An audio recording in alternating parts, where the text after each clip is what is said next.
or lunacy, or perhaps even odder.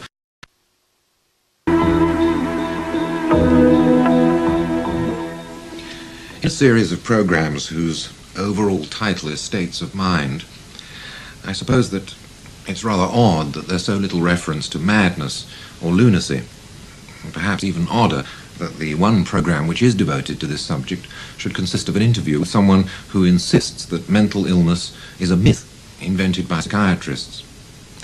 Well, ever since the 1960s, Thomas Szasz, who's the professor of psychiatry at the State University of New York, has been at the center of an angry controversy, which is the result of his claim that there's no such thing as mental illness, and that the medical profession has appropriated the concept of madness and has thereby given itself a license, in the name of humanity, to imprison and treat people whose behavior seems either inconvenient or revolting.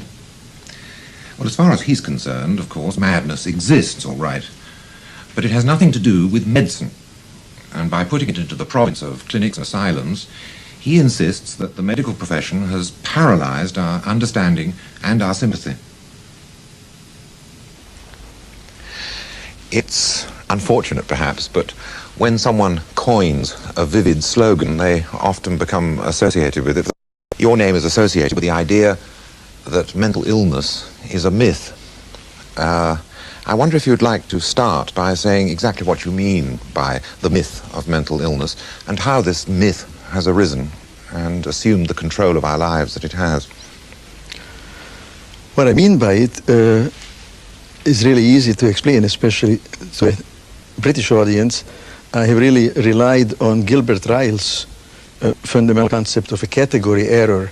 And what I mean by the myth of mental illness is that the kidneys can be sick, the liver can be sick, the brain can be sick. And sickness in the modern scientific sense adheres to the notion that there's something biologically amiss with a part of the body or the body, various organs. Now, since the mind is not an organ, since the mind is at best an abstract noun, it cannot be sick. So that mental illness must mean something quite different than what it seems to mean, namely that it's an illness like any other illness, in the phrase of American psychiatry. That is their slogan. Mental illness is like any other illness. Well, the one thing we know about it is that it is not like any other illness. In fact, it's not an illness at all, in my view. So you're saying then, in Ryle's sense, that we've mistaken the categories of illness by applying the category of illness to the mind, and insisted that that the mind can be ill in the same way that the body can, and you feel that this is logically wrong as well as it were, empirically or objectively wrong. That is correct. Now we can get right into it.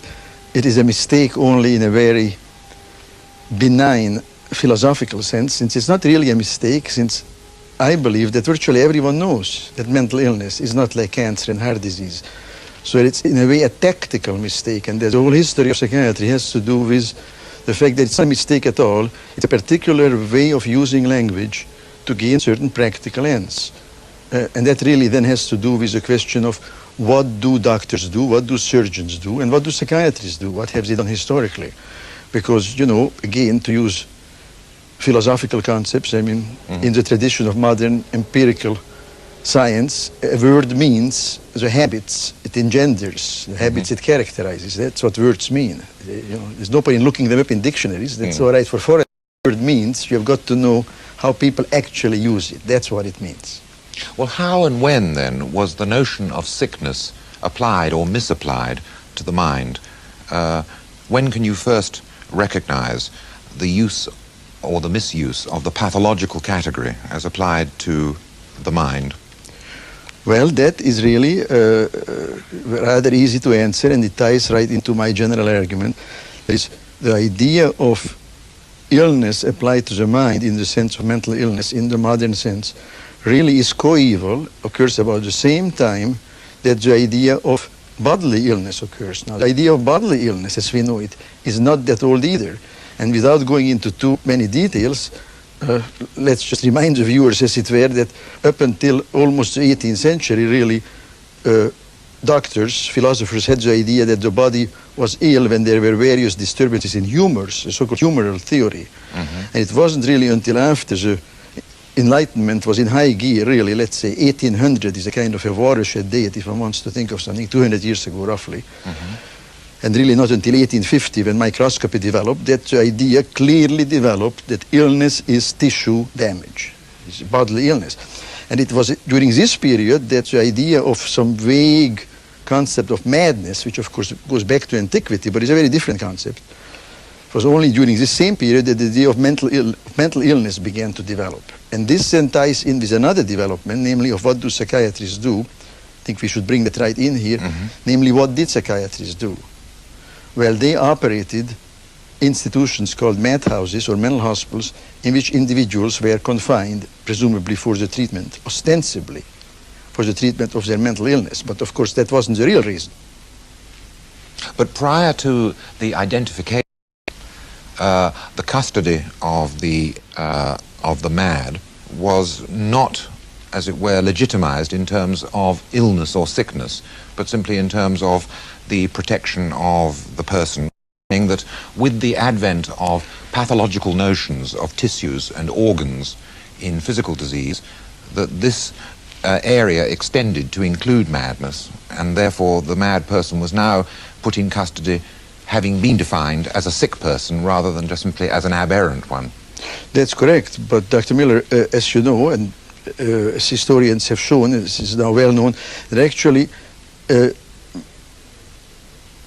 although madness, the idea of madness was abroad in various Western cultures, there were really very few mad people. And when you speak of the custody of madness, there really was no such thing. There were no madhouses, mental hospitals to speak of before the middle of the 18th century at all. I mean, in England there was Bedlam, which was a institution for miscellaneous purposes for poor people, vagrants, and so on. And well, if we go even further back, let's take, I like to cite, let's say, classical Rome at its height, had almost 2 million people, and there were no institutions for housing, taking care of mad people. Same thing in ancient Greece. So there was no such thing. The idea of, both the idea and the number of mental patients grew up parallel with mental hospitals and psychiatrists. These three things, the buildings, the psychiatrists, and the patients all grow together historically. So you're saying then that the patient is a creation of the profession of psychiatry? Entirely. And the heretic is a creation of the theologian. Obviously, until there is an evangelical religion, there are no heretics. And you're also insisting then that the is the consequence of the misapplication of pathological ideas to the mind. Now, why do you think in the middle of the 18th century it became necessary or attractive to categorize the mad as being the expression of sickness rather than as some other denomination? Well, that ties, we already covered it, and with the development of Western culture, urbanization, the problem of paupers, of poor people, vagrants, the growth of theories. And what do you do with the problem of mental illness has always been and continues to be, in a nutshell, I'm oversimplifying now, but this is the core problem of people in society who are somehow, who can't make it, who are somehow outside of it, and this is captured very nicely in the old-fashioned English term, alienation. They are alienated, and the doctors were called alienists. This is what it is about. But given the fact that this developed in Western society, close to the 18th century, there was a question of, already people had some sense of human rights. You couldn't just take people off the streets and lock them up unless they were criminals. And here were people who were not criminals. They were eccentrics, if you like, they were crazy. Now what justified their locking up? Illness. This illness is the justificatory rhetoric of the modern world, like God was. From AD 400 to AD 1800, it was God and religion. If you said that with the cross, you could go all over the world and kill people and enslave them and have slavery and everything. It was all for God. Now we do it all for medicine. Lock up people all over the world. If it's done in Russia, of course, people in Britain and America say this is awful. They're locking up dissidents. They're not locking up dissidents, they're locking up schizophrenics, they say. But long before they did it, people did it here in England and in America. They said we are not locking them up, we are hospitalizing them. But of course they were simply locked up in prisons called mental institutions. And that's where they are now today. You go on to insist then that that this is a disguised control and really. I believe that, but let's not. Let's go a little slower, because it is both a tyranny and a protectionism. There's a large element of paternalism in here. And I want to soften, although I am not retracting my position on that one iota. It is a tyranny, but at the same time, like so many tyrannies, it satisfies a genuine human need, partly in society, to remove these persons from society, from the families where they are unmanageable, and also it satisfies a need of taking care of people who, in fact, in some ways do not take care of themselves. That is the analog of the people perhaps who are on the streets in Calcutta. Well, you can't be living on streets in London or New York. Well, then they are in mental hospitals. And many of these people don't have any other place, and they really don't mind being there. And if mental hospitals, to the extent to which mental hospitals are halfway pleasant, psychiatrists often have trouble getting people out of them. They are genuinely homes for the homeless. They are orphanages for adults, for homeless adults.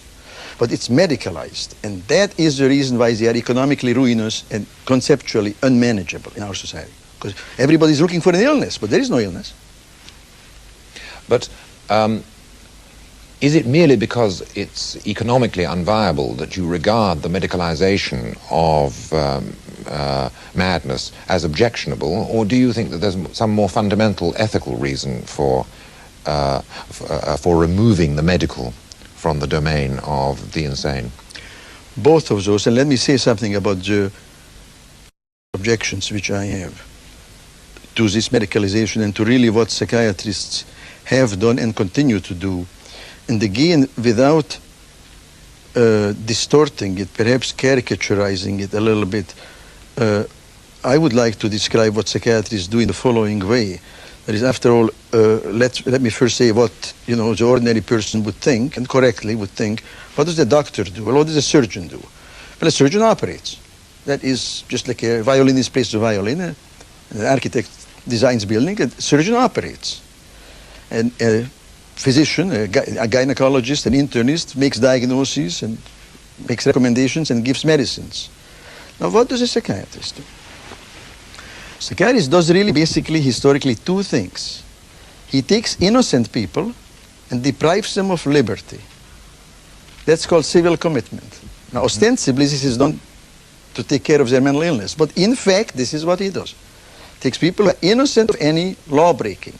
I'm now talking very much in the tradition of British and American law. People may be depressed, unhappy, whatever, that's not illegal. And these people get locked up. At the same time, the second thing which a psychiatrist does is that he goes to court typically and pleads and claims that people who are murderers, often mass murderers, like the Yorkshire Ripper, they are innocent. So he locks up the innocent and frees the guilty. This is what they do. This is the core function of psychiatry. And since psychiatry has become so overawed, it is precisely the absurdity of this function which gives it its power. Well, if I can take the legal case, first of all, and offer an objection, wouldn't it be true to say that until the abolition of capital punishment, at least, the psychiatrist was not, in fact, proving the innocence of the mass murderer or the murderer or whatever, but he was, in fact, exercising a humane function in at least offering some sort of mitigating maneuver, because at least it saved these wretches from the gallows. That in that sense, the psychiatrist was in fact exercising a humane function and not simply inflicting a medical category on someone in fact who ought to have been punished. He was softening the violence of a very vindictive law. That is, you know too much. Of course, that is the history of it, and that's absolutely right. That is the way it happened. And that, by the way, is one of the reasons why psychiatry has acquired the mantle, and there are similar analogs to that today with respect to abortion laws, for example. Before abortion became legal, the one way to get an abortion was to go to a psychiatrist and be declared in need of an abortion. What I used to call bootlegging humanism. Of course, this is what happened, and this is a humanistic enterprise. But ideas have